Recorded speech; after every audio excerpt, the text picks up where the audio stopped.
নমস্কার, নিতাই কুকিং এ আপনাদের সকলকে স্বাগত। চলুন রেসিপিটি দেখা যাক।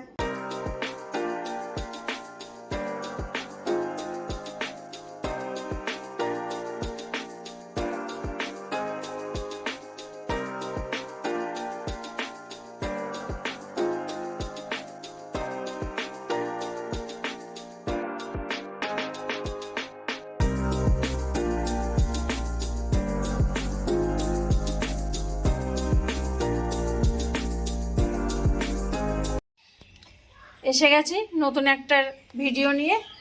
আজকের রেসিপি হবে চিংড়ি মাছের মালাইকারি।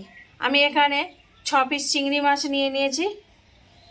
এখানে চিংড়ি মাছগুলো আমি পরিষ্কার করে নিয়েছি। আমি সামনে মাথা কাটিনি, আমি পেছন দিক দিয়ে এখান থেকে কেটে আমি নোংরা বের করেছি। আর এখানে চিংড়ি মাছের যে ভেতরে নোংরা সুতোটা থাকে এখান দিয়ে আমি কেটে বার করে নিয়েছি, যাতে চিংড়ি মাছটা দেখতে ভালো লাগে। আমি এরম করে কেটে পরিষ্কার করে ধুয়ে নিয়েছি।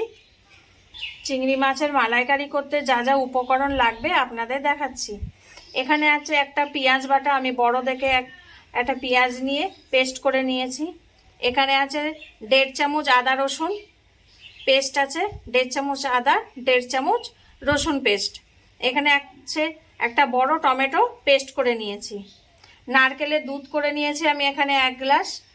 গরম জলে নারকেল কুড়িয়ে আমি ভিজিয়ে রেখেছিলাম, তারপরে মিক্সিতে পিষে আমি দুধ করে নিয়েছি।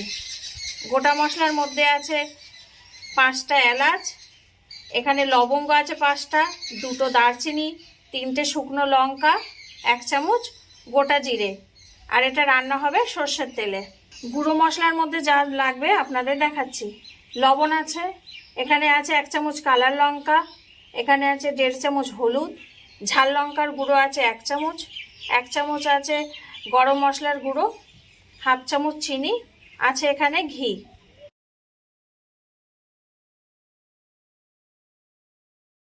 প্রথমে আমি এটাকে নুন হলুদ মাখিয়ে নেব। 1 চামচ হলুদ দিলাম, লবণ দিলাম 1/2 চামচের একটু কম।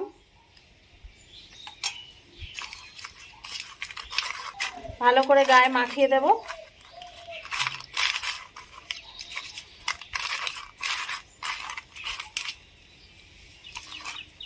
আমি 10 মিনিটের জন্য রেখে দেব। কড়াই বসিয়ে দিয়েছি, গ্যাসের ফ্লেমে আমি হাইতে দিয়ে রেখেছি। এবার আমি তেল ঢেলে দিলাম।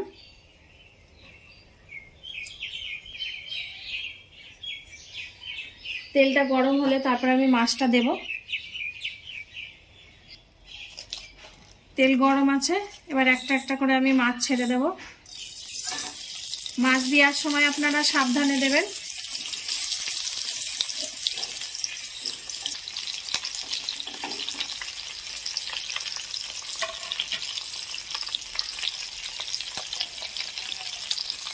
মাছগুলো হালকা করে ভাজবো, বেশি কড়া করব না, এপিট ওপিট করে ভেজে নেব।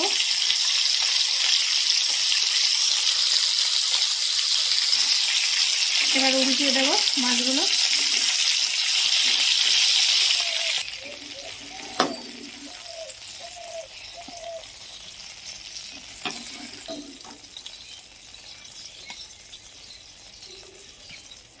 ভাজা হয়ে গেছে, দেখেন আমি এরম করে ভেজেছি।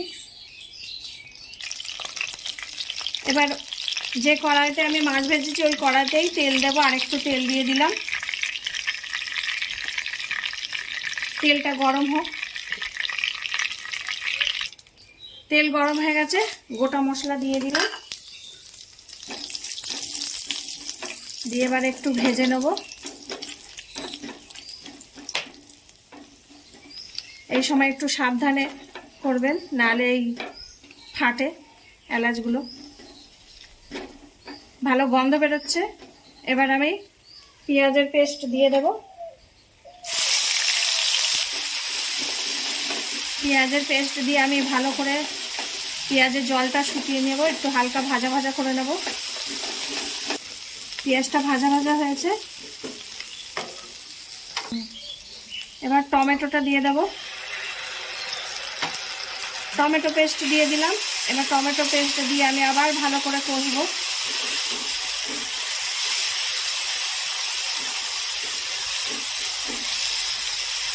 5 মিনিট আমি টমেটো পেস্ট দিয়ে কষে নেব।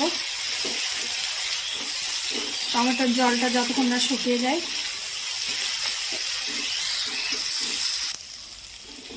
টমেটোর জলটা পুরো শুকিয়ে গেছে। এবার আমি আদা রসুনের পেস্ট দিয়ে দিলাম। এবার আদা রসুন দিয়ে এবার ভালো করে কষবো।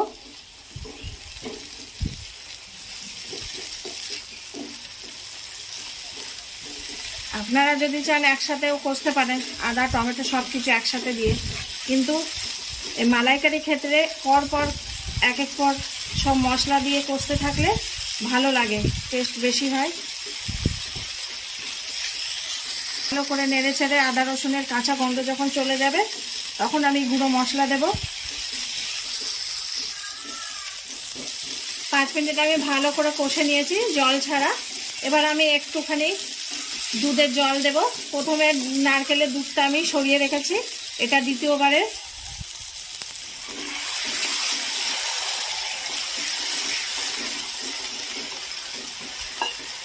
এবার একে একে সব গুঁড়ো মশলা দেব।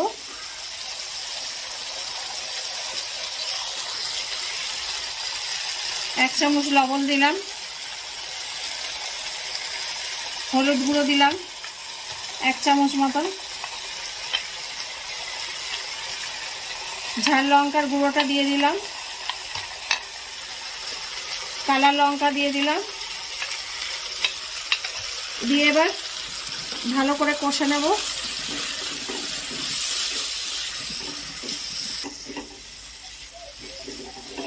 এবার আমি কষছি, সব কিছু গুঁড়ো মশলা দিয়ে কষে নেব। আজকে আমি রান্না করছি কলকাতার মতন, কলকাতার রেস্টুরেন্টে যেভাবে করা হয় মালাইকারি, চিংড়ি মাছের মালাইকারি, আমি সেইভাবে করছি, সেই পদ্ধতিতে। মশলাটা ভালো করে কষা হয়ে গেছে, সাইড থেকে সব তেল ছেড়ে দিয়েছে। এই সময় আমি দুধটা দিয়ে দেব।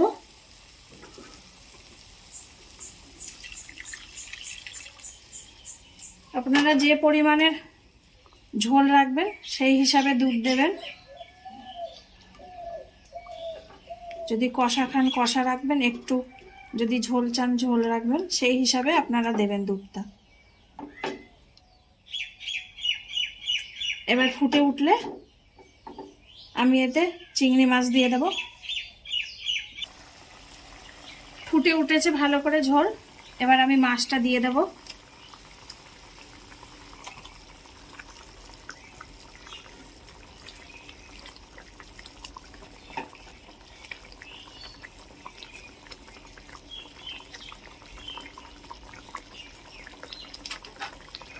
এবার মাছটা হোক। 5 মিনিট হয়েছে, আর 5 মিনিট হবে, তারপরে নামাবো। এবার গরম মশলার গুঁড়োটা দিয়ে দেব।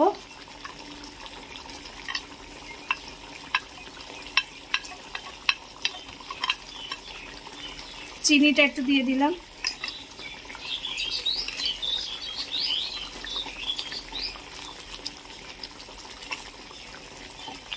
একটু নামানোর একটু আগে গরম মশলাটা দিলে তাহলে ভালো মতন চিংড়ির মধ্যে গরম মশলার গন্ধটা যাবে।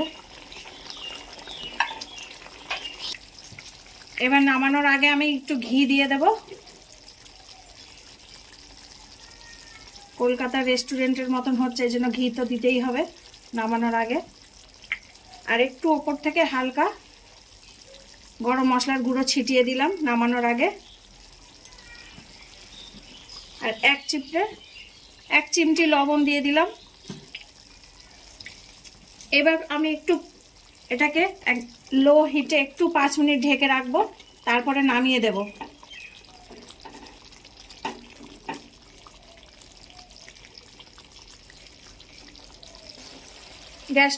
গ্যাসের ফ্লেম আমি বন্ধ করে দিলাম।